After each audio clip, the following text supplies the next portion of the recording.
اعوذ باللہ من الشیطان الرجیم، بسم اللہ الرحمن الرحیم۔ السلام علیکم ناظرین، آج کا جو ہمارا قصہ ہے وہ ایسے لوگوں کے بارے میں ہے جو اللہ عز و جل کے خوف سے ڈرنے والے تھے۔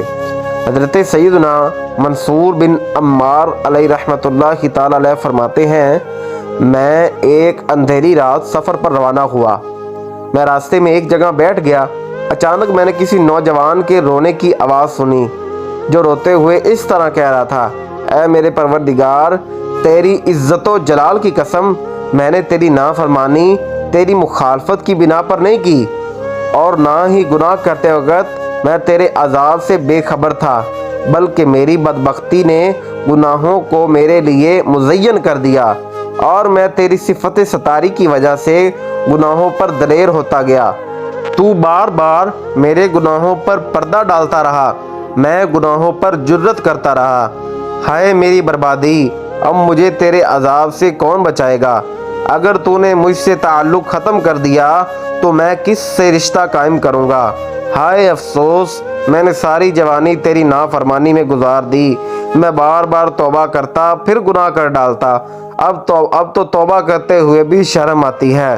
حضرت سیدنا منصور بن عمار علیہ رحمۃ اللہ تعالی علیہ فرماتے ہیں، اس نوجوان کی یہ گرہ زاری سن کر میں نے قرآن پاک کی یہ آیت تلاوت کی۔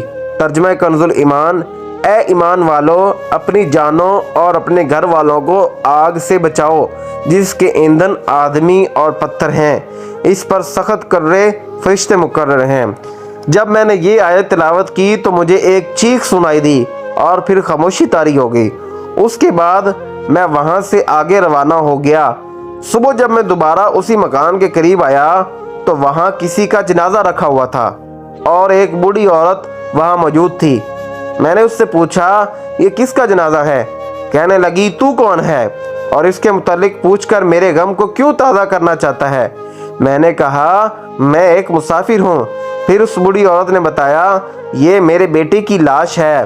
کل رات یہ نماز پڑھ رہا تھا کہ کوئی شخص گلی سے گزرا اور اس نے ایسی آیت پڑھی جس میں جہنم کی آگ کا تذکرہ تھا۔ پس اس آیت کو سن کر میرا بیٹا تڑپنے لگا اور اس نے روتے روتے جان دے دی۔ یہ سن کر حضرت سیدنا منصور بن عمار علیہ رحمۃ اللہ تعالی علیہ وہاں سے چلے آئے اور اپنے آپ کو مخاطب کر کے فرمانے لگے، اے ابن عمار، اللہ عز و جل سے ڈرنے والے ایسے ہوتے ہیں۔ اللہ عز و جل کی ان پر رحمت ہو اور ان کے صدقے ہماری بے حساب مغفرت ہو، آمین، بجاہ النبی الامین صلی اللہ تعالی علیہ وآلہ وسلم۔